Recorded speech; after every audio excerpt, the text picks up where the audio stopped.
So I always start this talk off, and I've done this talk a few times now, with a question. And I'll read the room around here.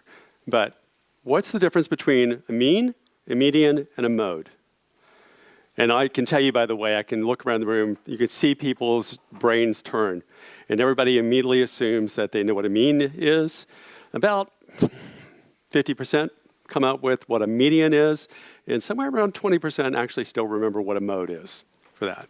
But if you got all three right, I have an extra credit question for you, which is, what is the 9th data kind number? It was discovered about a month and a half ago. So just in case, and we'll give you the answer so you can check your own test as we get to that. So I'm Dave McAllister. I work for Nginx. And this talk basically has nothing to do with Nginx. I've been in the observability space for quite a while, in the monitoring space. And I do a talk regularly on this concept of data science rules for observability, because observability has so much data that the rules have to change a little bit for us to be able to do successful monitoring. And in my talk, there's always one section that everybody would come up with afterwards and say, okay, I understand what you said, but I don't understand why that works. And when I started probing into this, I found out that basically we've all forgotten anything about the standard math that's behind these things, and we trust our machines blindly to tell us what's going on. And that's where this came from. Monitoring is a numbers game. The metrics, very honestly, are time-stamped key value pairs. We record them. However, data is only useful if it can be aggregated, grouped into sections that we understand, analyzed so that we can actually understand what the data is telling us, and then usually visualized. And over here, I'm showing you a typical red chart, rate, error, duration based on distributed tracing. I will admit that it is time compressed. I'm actually showing over on the my left-hand side, things that are coming in at a second base, or 10 seconds aggregations at a second base, but I'm actually showing you the live data feeds that are over there. So when we start thinking about this is, statistics will help us. How do we deal with outliers? How do we recognize what an outlier actually is in our data? When can we get a representative value? When we are things that build on each other. So how do you build a value that is being pushed on top of each piece here? And then how do you arrive at values of rate over time? And these are three of the questions that really come down to it. The bottom line is, do you really understand what your alert's trying to tell you? And so with that, let's get into a little bit. So here we have a very simple data set. There's 61 numbers up here. And in that, we start off with the mean. And the mean is a measure of central tendency. And this shows up a lot in these conversations. And it represents the average value of a set of data. And I have to be a little cautious about wording, by the way, because we all assume we understand these things. Medians are the middle value of an ordered set of data. Put the data in order, figure out where the middle is, that's your median. And then mode is the value that appears the most often. And so each of these places has a different meaning to it. So in this particular data set, my mean is 5.444, my median is 6, and my mode is 1. Remember that first question I asked you? You know what a mean is? It's a trick question. There's more than one kind of mean around. And so the mean in this particular data set could be that 5.4 number, it could be 4.1, or it could be 2.79.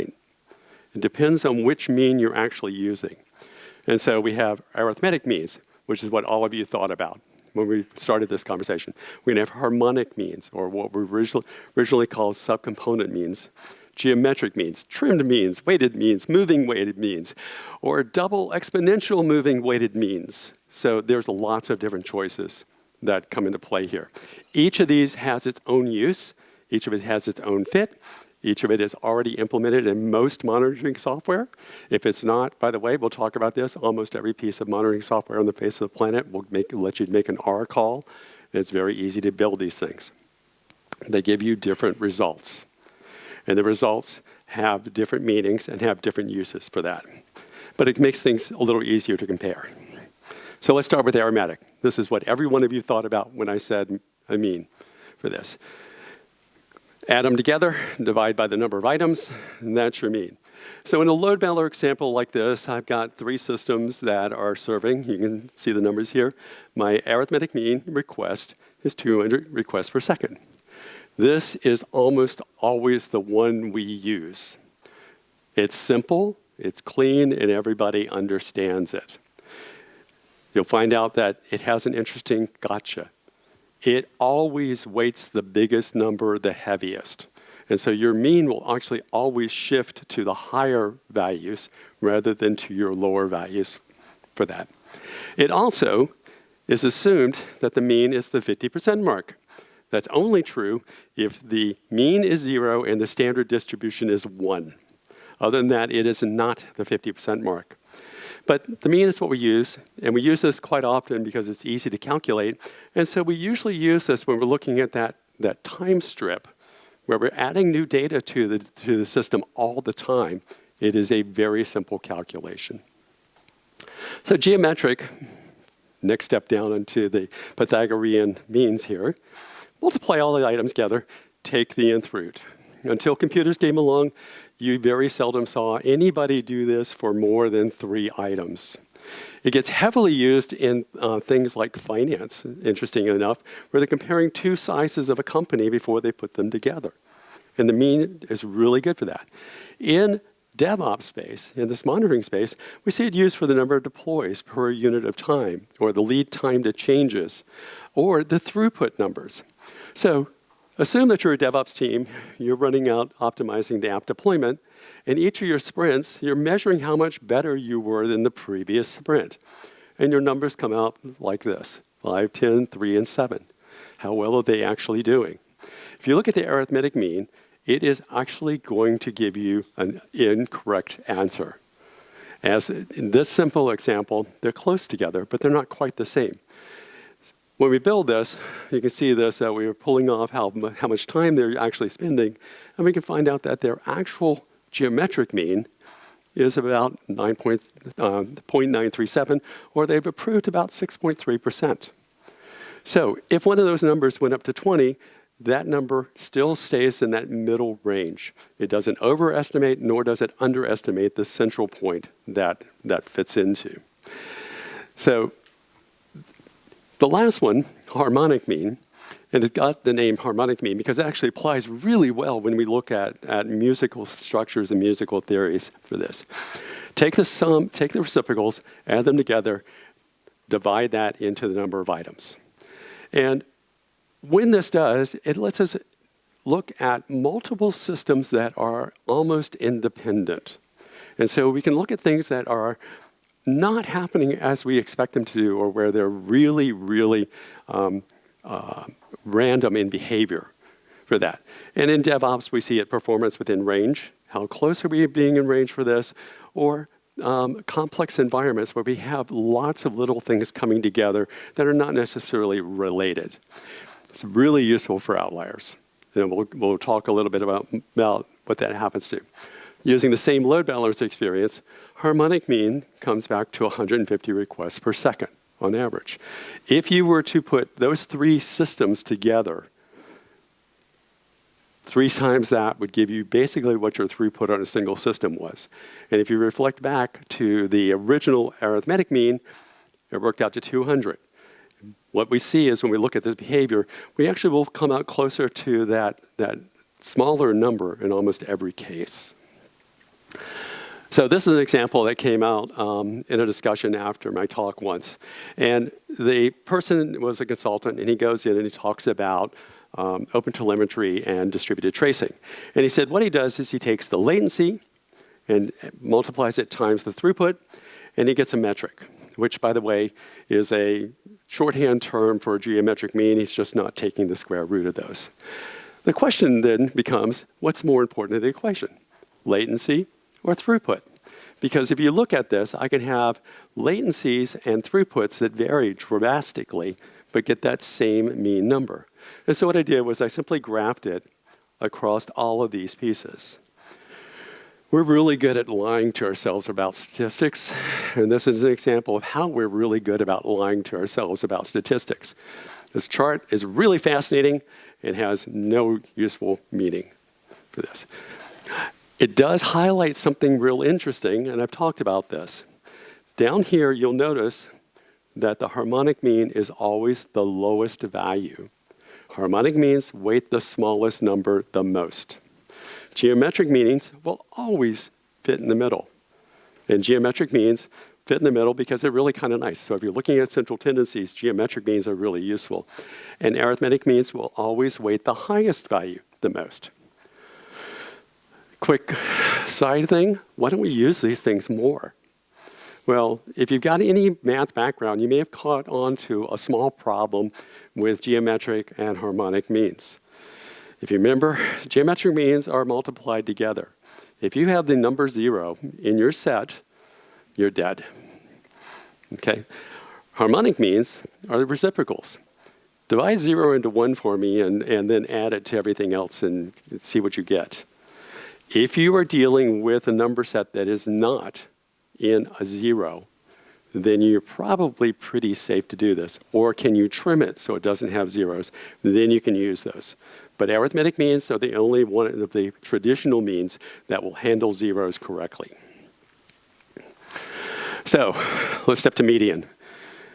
This is amazingly underutilized, and in the data science in me bugs the hell out of me when I find out that people aren't using this more. The median is always the 50% point of a normal curve. That does not mean all data is normal, first of all, but it's always the 50% curve, almost by definition, the center value of sorted list for this. And you can see that over time, things tend to stabilize. This is a data set from a tracing environment for this. And we start off with means and medians. Down at this end, where you have small sets of data, your statistics are not necessarily reliable. It's as you get more and more statistics that your statistics start becoming reasonable to look at trend data. But as you notice, when it works out, you've got all these little pieces. But let's assume that you have a data spike. Let's look at this as historical anomaly or look at sudden change. And the sudden change environment for the mean, in this case, the mean's roughly 10 times larger than what it was. The spike goes way up. Median moves 1 data point. Keep in mind, it's the number of items, not the values of those items for that. The problem is this is really good for sudden change. However, the median trails off. It does not return to what its standard value was. And so therefore, if you're looking at sudden change here, you're going to either get one of two things. You hopefully, if this is your normal behavior, you want it to go back down to here. You're going to get a second alert. Your second alert is going to show sudden change in the wrong direction. Your median continues out of stability. In this data set, by the way, the place where this moved back to the right spot is about here. It was about 200 data points after the point where it started moving back down to close to where it was in the future. So median gives us this ability to stabilize our alert thresholds. It's not useful in every single case because sometimes you do want to know what's happening right at this moment and you do want to know how it affects the changes. But again, historical anomalies or sudden change indicators, this median is a much stronger environment. And by the way, I had mentioned that harmonics are quite good at this. This is the same harmonic line for that data set. And it varies all over the place over there. The median jumps, the harmonics are very stable, and the median is very stable. Again, by the way, this one's a lot easier to calculate than this one. And so it's easier for you to continue to use the median, but harmonics can play a similar role. By the way, if you're already using what's called P95, congrats. You're basically using the median approach. You're using a percentage value of your data, and so that you can actually stabilize on any percentage model. So if you're doing that, great. However, a little sidetrack. I've just talked a lot about median, and I look at you and I go, the median is 17. Did I give you any data? Not really.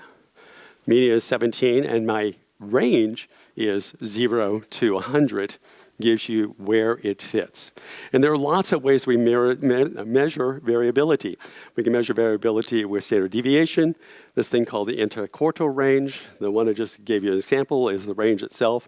But there's lots of different places inside of here. This is an interquartile range. Basically, you put your data in order, and you take the 25th percentile, and you subtract it from the 75th percentile, and it gives you this IQR. And the IQR is actually kind of useful because it gives us this interesting rule of thumb that's called the variability outlier rule. So the outlier rule says take your IQR, multiply it by 50%, and then add that barrier to subtract it from Q1 and add it to Q3.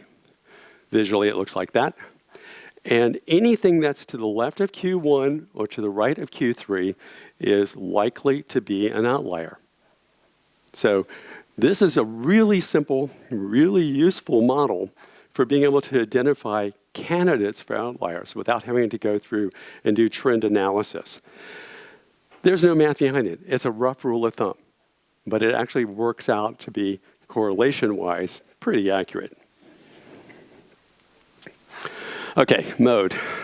Mode is the most common recurring value. Usually it's a histograph for this. It's not commonly used in DevOps. People don't set alerts on modes very often. It is used in this thing called inferential analysis here.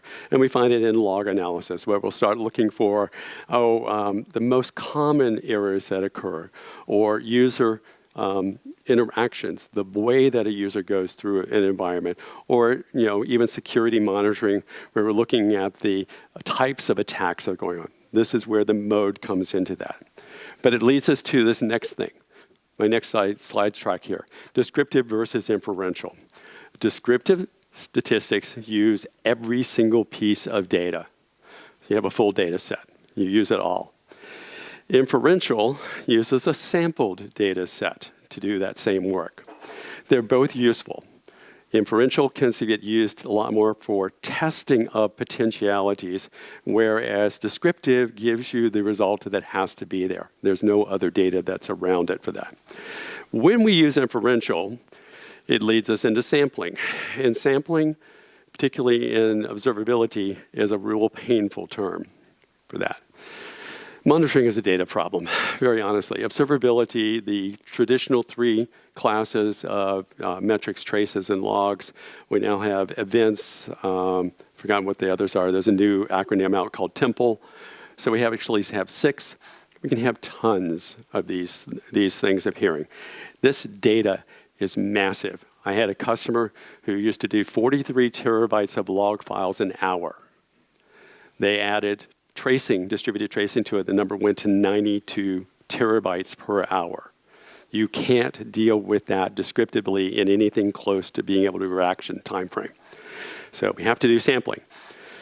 So our sampling is random. Our sampling can be what's called purposive. Our sampling can be, in observability, open telemetry terms, head-based or tail-based. And in that, the first set here, what's called sampling, is actually a head-based sampling. Head-based sampling says, before I start, I am going to decide whether I am going to save this thing or not. And so, again, talking about traces, I have decided this trace is going to get saved. It doesn't matter what the results are. It could be a great trace, it could be a bad trace. I'm just saving it for this. Tail-based sampling says, I'm going to let the trace end and then make the choice to whether to save it or not. Interestingly enough, I argue quite often that tail-based sampling is based on a filtering theory, not a sampling theory, because I am telling it the requirements that I want to make sure that I receive a trace from. But in the first one, head-based sampling, my data looks really good. There's a couple of little tiny red things that are showing up, and my latency, 1 to 2 seconds. When I look at the real data, I can actually see that I've got problems all over the place, but random sampling completely missed them for this, and I have at least one trace that's at 29 to 40 seconds. In e-commerce, by the way, according to Google surveys here, 3.7 seconds is a lost sale. So 3.7 seconds of latency, the person will leave your site. They will abandon their cart. So there's a risk in being able to do these things. Now, the nice thing is that tail-based sampling would have caught this, but wouldn't have provided you the baseline that kept things so that you know what the good pieces were. So sampling changes from descriptive to inferential by design. It can be really risky. You are setting up yourself for what's called survivorship bias, or looking at the results based on the data you personally picked to use. So keep that in mind. Quite often, this hides outlier behavior, especially if you're using head-based sampling, random sampling for this. Metrics, fortunately, are not usually sampled. They're small enough that we can keep track of them. They store well, and the math is pretty straightforward for that. But I have seen where metrics get sampled as well, and that really can cause problems. However, remember, your metrics are driving your alerts, and your traces may be driving your forensic exercise, determining what goes wrong. If your alert tells you something's wrong, the forensics may not be there to do the correlation between those two. They are absolutely necessary. You've got to do sampling these days. You really don't have a choice. The amount of data coming in is just nightmarish to deal with. But you need to make sure that you understand what you're giving up and be really cautious about being biased in your choices. And that's going to lead us into distributions. So distributions come in lots of forms and functions. This is where most of our graphs come from. And normal or a Gaussian distribution is the standard bell-shaped curve for this. Poisson is very rare occurrences, so it's a little peaky in here. Beta, you may know as A/B testing, is where we use that for that. Exponential, we're going to talk a little bit more about here. Weibull, I'll touch on Weibull a bit. And then log normal. So this is a log normal environment. This is prior to it. And I've got to go back because I thought I had my slide, but I don't. You can take this and run it through a log environment, and you will actually come out with a fairly even normal curve. So log normal deals with data that has to be positive, so that zero rule comes back into place for log normality here, but it moves everything into a normal distribution curve for you. It is not guaranteed to be normal, just to let you know, and so we quite often fool ourselves with dealing with that. So a little bit of sidetrack. I mentioned standard deviation ahead of time. Standard deviation's pretty simple to deal with. We use it because in a normal environment, standard deviations tell us what the distribution of our underlying data is going to look like. And so we can say that within one standard deviation of the center point, 68% of the time the number should fall into there, 95 and 99.7. And so standard deviation gives you a frame of reference, that variability range, while also showing you what the percentages of your data should be into. So if you suddenly see out here in this category that you're getting 5% of your data here, you have a problem. You're no longer in your normal curve. You need to figure out what's going on and why it's happening. So Weibull. Weibull's a lot of fun to deal with. And Weibull actually helps us figure out when things could fail. This is statistics. It doesn't mean things will fail. It means they could fail. And over here is a fairly simple little example. The math, by the way, is slightly hairy for here. You've got to come up with what's called a shape and a scale, which is its own set of unique math. And then inside of that, you then do the mathematics that deal with lambdas and t's and betas shapes and all those pieces. But down here at the bottom is a simple little example of a system. That system, spinning Rust disk at 500 hours, out to my solid state disk at 2,500 hours. I want to know what the chances are that something is going to fail in the first 600 hours, or first 300 hours. Make sure I did that right. Yep, 300 hours for this. I'm using R here, and actually I can make calls directly out to use these R functionalities.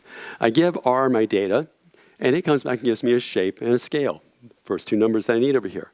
And then I can figure out what the failure potential for each of these pieces are, the failure potential for each piece. And then I can ask this Weibull to simply tell me what the odds are that something's going to fail. So in 300 hours, I have roughly a 65% chance that either the disk or the memory will fail for this. And for the entire system, it's 75%. And so, again, particularly in hardware, we quite often have that type of mean time to failure data. And so also we are somewhat comfortable looking at this from a software viewpoint and go, okay, things are probably going to fail within a certain amount of time. So Weibull will give you a mathematical reason to start worrying about things after a certain point. So this goes back to that original shared data piece here. And this goes to an exponential. Exponentials were designed specifically to handle rates, time between unrelated events, which you can think of as messaging services, distributed traces, system failures, you name it, it all comes into play for here. The math here looks bad, but it's actually pretty straightforward and pretty easy. And over here, this m should actually be a little lambda, sorry about that. Lambda is 1 over the arithmetic mean. And that's the only thing that's calculated. M is your value that you're targeting. And this will give you two different, actually we'll give you three, but we'll go into that. So the latency in this category for this, the arithmetic mean for this, 244.9, what happens at 158 milliseconds? What are my odds that I'm going to have an event around that time frame, or that I'm going to have a cumulative event to that time frame? What are the odds that I'm going to have a message coming in within the first 158 milliseconds? Well, the probability distancy of 158 is 0.21. So the odds are it happening right at 158 are pretty small. And in fact, in a continuous curve like this, that probability is pretty much zero, very honestly. Cumulative says I'm going to have roughly 47.5% that I will have a message show up within that first 158 milliseconds for this. And if you remember I talked about median, you can actually get an exponential median that's the same way, that says that this is the center point of the data you've just shown me. And that has nothing to do with an arithmetic median. It is actually the exponential, the rate between these medians. So you can almost think of this as you're taking your data and you're using the statistical approach of looking at the velocity. And that will give you an amazing amount of data around your rates. Same thing can happen for your throughput. Again, unrelated events that have a certain functionality and time frame. My slight sidetrack is my pet peeve. You will see this often. On scale, statistics are not your friend, and it's wrong. On scale, probability is not your friend. Statistics tell us what could happen at any particular time. Probability says something's likely to happen. It doesn't necessarily give you a time frame. In an infinite environment, probability is always going to happen. The number of times it happens is what varies. So just, this is a pet peeve. So if you ever hear somebody say statistics are not your friend on scale, feel free to correct them and point at me. I will gladly have that argument. But I want to talk a little bit about this one just because it's fun.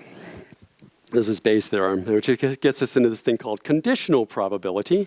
I'm running out of time, I know, for this. And this came out of a study for a US television program known as The Price is Right, which I think in Germany was the Preis ist Test for about this length of time. You got 3 doors. Okay. Behind one of those doors is a brand new car. Behind 2 of those doors are goats. You pick on door number 1. And the host, who knows where everything is, shows you door number 2, which has a goat behind it, and then offers to let you switch or stay with the same door. So show of hands, how many people would stay with the same door? How many people would switch? How many people think it doesn't matter? Okay. The theory, which has actually been proven scientifically and experimentally here, says it's better to switch. And it takes a little bit of understanding. You start with 3 doors. The probability is 1/3 behind each of those doors. You pick a door, your door probability remains at 1/3. They remove a door, because there are then 2/3 left out. 1/3 plus, 2/3 minus. You remove a door, it goes to 0. The remaining door goes to 2/3 probability. This caused more arguments, including at least 2 fistfights at the American Statistical Association meetings when Bayes proposed this. And I've always found this fascinating because we use conditional probability every single day. Let's assume, for instance, that you know that on any given day you can get something that happens. Your application says you're going to get alerts about memory consumption. You expect a crash. You've now taken a piece of data that you didn't have, you've added to it. Conditional probability. Increase of error rates after a new application deployment. You know that 95% of the time that's databases. You're seeing the alerts, you know what's going to happen. That's conditional probability. And so each of these pieces are something we use constantly. As we get new data coming in, we make different changes. And by the way, Bayes' theorem allows you to state, oh yes, I am using mathematically rigorous definitions to make the choices based on new data as it arrives. So that's the difference that's going to happen here. The Bayes' theorem is a lot of fun just to try to explain to people around why it is actually useful to change. Does it mean you're going to win every time? No. You still have a third of a chance of losing if you switch. So you can stay with where you were. You can move to a different door. You can make a choice and look at a problem. It may not be what's causing your problem now, but probability says that it's going to do there. Common pitfalls. We talked a little bit about scale. Use the right scale. Use the right central measure. Correlation and causation. Correlation is not causation. You hear that a lot. But there's also a reverse correlation causation problem that happens here. Failure to see biases. We talked a little bit about that inside of the sampling set. And this causation backwards piece. Correlation is always kind of fun. And this is US data because I don't have good access to German data. And this came from tylervegan.com site. This is the spending on the US in science, space, and technology with the suicides of death, of hanging, strangling, and suffocation. And it is amazingly correlated. It's really, really bloody close. By the way, in the US, the script spelling bee, number of letters, almost directly correlates to the number of people who drown in swimming pools in the US on a yearly basis. The number of movies that I think it's Kevin Bacon has been in correlates to the number of people who die by hanging. I mean, it's ridiculous, the things that you can come up with correlation. Obviously, there's no causation between these two. So correlation can mislead you into thinking that things are there. The counterexample, what's called a backwards correlation, is something that's always a little harder to talk about because the leading example of that is around drinking. There's known that there is a correlation between drinking and depression. But does drinking cause depression? Does depression cause drinking?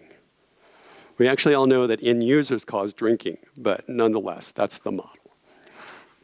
So, summing up here, statistics are how we deal with our metrics. They let us analyze that data, and that will lead us to the visualization functionality. Aggregation, reduction, so that we can understand what's going on. We're getting a lot of data these days here. Most of our choices make use of a very few basics, but other choices can show you some really great inferential results. And finally, my favorite quote, the most effective debugging tool is still careful thought, coupled with judiciously placed print statements. Brian Kerrigan said this in 1979. It is just as true today. What we're now seeing is that our metrics and our traces, in a sense, are our new print statements. And that gives us all sorts of new data and new ways to look at where we're going with that. And if you remember the extra credit question, if you got it right, raise your hand. This is the answer to the 9th data kind number. It's 42 digits long. And it's the number of choices in a 9-node monotonic decision tree for that.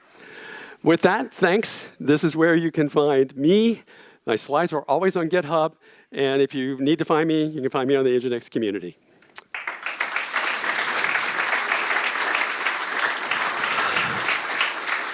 All right. Who's head spinning? Who has questions? Are there any? There's one in the back. Back there. As far back as possible. I wonder what the odds are on that. By the way, I got into statistics, by the way, from probability. I had a friend who was deep into backgammon, and he knew every possible odd and so forth. And I was taking a course in probability, and I got talked into joining him at a tournament and got talked into signing up. Well, dice are really simple probability tools, and I can count spaces pretty well, and I ended up coming in 3rd place for that. So I got fascinated with probability, which then led me into statistics. Yes? Towards the end, you mentioned some of the risks, and one of them was not being aware of our biases. And of course, there will always be biases, but what's a way to be aware, get aware of them? Do you know, does something come to mind? Like, do you review the basics you draw for your monitoring, for example, or? So in sampling, I'm going to leave this with sampling because the other will take another talk. In sampling, what you should do is go both. Take a certain set, a subset of head-based sampling, purely random, which will give you the overall feeling in a random environment in your inferential results. Look at the tail-based sampling and see how well it compares across those two. Treat them as separate data sets, but then overlap the 2 data sets. If I had enough spare time, I have a programmatic solution which is going to drive people crazy, which is that, at least for debugging, roughly 15 minutes of data is what you need. The last 15 minutes of data from the error. Save everything for 15 minutes, treat it like a log rotate environment. From there, do your tail-based sampling for your data to retain the things that you expected could go wrong that did go wrong. But at that point in time, head-based sample the rest of that data and store it off. It gets a little bit more complex than the trait, but it gives you the best chance of seeing your problem and solving your problem. Yeah. Anyone else? If not, then give a big hand. Thanks.